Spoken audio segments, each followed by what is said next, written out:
Find A, B and C such that the following numbers are in AP. A 7, B 23 ಮತ್ತು C ಇದೆಲ್ಲ A ಪಿಯಲ್ಲಿ ಇದೆ ಅಂತೆ. So ಇದರಲ್ಲಿ ನಾವು ಇವಾಗ ಎ ಬಿ ಮತ್ತು ಸಿ ಕಂಡುಹಿಡೀರಿ ಅಂತ ಹೇಳಿ ಪ್ರಶ್ನೆ ಅಲ್ವಾ.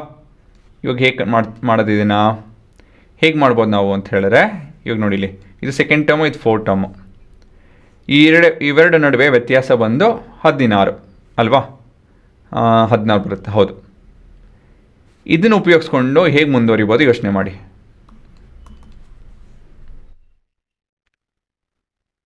ಎನಿ ಐಡಿಯಾ ಗೊತ್ತಾಗ್ತಾ ಇದೆಯಾ? ಏನಂತ ಹೇಳಿದ್ರೆ, ಇವಾಗ ನೀವು ಯಾವುದೋ ಒಂದು ಟರ್ಮಲ್ಲಿ ನಿಂತಿದ್ದೀರಾ, ಮುಂದೆ ಹೋಗಬೇಕು ಅಂತ ಹೇಳಿದ್ರೆ ಡಿ ಆಗುತ್ತೆ. 2 ಸ್ಟೆಪ್ ಮುಂದೆ ಹೋಗಬೇಕು ಅಂತ ಹೇಳಿದ್ರೆ 2D ಆಗುತ್ತೆ ಅಲ್ವಾ.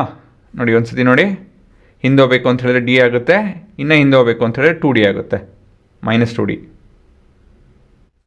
ನೋಡ್ತಾ ಇದ್ದೀರಲ್ಲ, ಸಬ್ಟ್ರಾಕ್ಷನ್ ಸರಿ ಇದೆಯಲ್ಲ. So A4 that is 23, A2 that is 7 will have a common difference of 2D. So 23 minus 7 is equal to 2D. So D is equal to ಇಲ್ಲಾಂದರೆ ಈ ಥರ ಬೇಡ,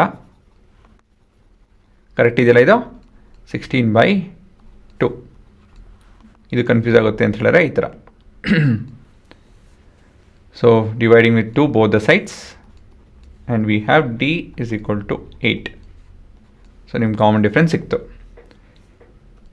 ಇದು ಸಿಕ್ತು ಅಂತ ಹೇಳಿದ್ರೆ ಮಿಕ್ಕಿದೆಲ್ಲ ಲೆಕ್ಕ ಆದಂಗೆ.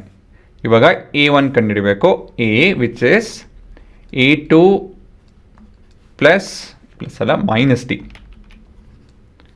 ಸೊ ಇದೆಷ್ಟು ಬರ್ತಿದ್ದು 7 - 8 ವಿಚ್ ಇಸ್ -1. ಸರಿನಾ?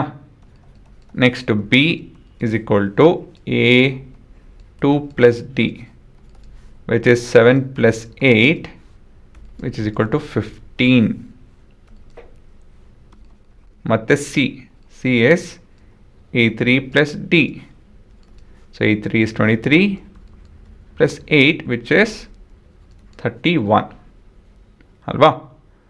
ಸೊ ಇಲ್ಲಿ ಮುಖ್ಯವಾದ ವಿಷಯ ಏನಂತ ಹೇಳಿದ್ರೆ, ಈ ಟರ್ಮ್ ನೋಡಿಲಿ, ಇಲ್ಲಿಂದ ಇಲ್ಲಿ ಹೋಗಬೇಕು ಅಂತ ಹೇಳಿದ್ರೆ ಡಿ, ಮತ್ತು ಇನ್ನು ಮುಂದೆ ಹೋಗಬೇಕು ಅಂತ ಹೇಳಿದ್ರೆ ಇನ್ನೊಂದು ಡಿ, ಇನ್ನು ಮುಂದೆ ಹೋಗಬೇಕು ಅಂದರೆ ಮತ್ತೊಂದು D.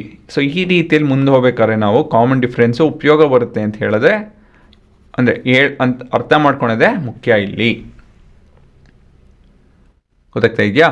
So we have to make use of the concept that ಮುಂದಿನ ಟರ್ಮ್ ಹೇಗೆ ಸಿಗುತ್ತೆ ಅಂತ ಹೇಳಿದ್ರೆ ಬೈ ಆ್ಯಡಿಂಗ್ ಡಿ, ಹಿಂದಿನ ಟರ್ಮ್ ಹೇಗೆ ಸಿಗುತ್ತೆ ಬೈ ಸಬ್ಟ್ರಾಕ್ಟಿಂಗ್ ಡಿ.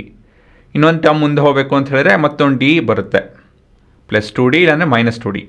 ಸೊ ಹಿಂದೆ ಮುಂದೆ ಹೋಗಬೇಕಾದ್ರೆ ನಾವು ವಿ ಕೀಪ್ ಆ್ಯಡಿಂಗ್ ಡಿ, ಹಿಂದೆ ಹೋಗಬೇಕಾದ್ರೆ we keep subtracting D. So ಈ ಕಾನ್ಸೆಪ್ಟ್ ಅರ್ಥ ಆಯಿತು ಅಂತ ಹೇಳಿದ್ರೆ ಇಂಥ ಪ್ರಶ್ನೆ ಮಾಡೋದಕ್ಕೆ ಸುಲಭ ಆಗುತ್ತೆ. ಸುಲಭ ಅಲ್ಲ, ಅದು ಕಲ್ತ್ಕೊಂಡ್ರೆ ಮಾತ್ರ ಇದಾಗೋದು.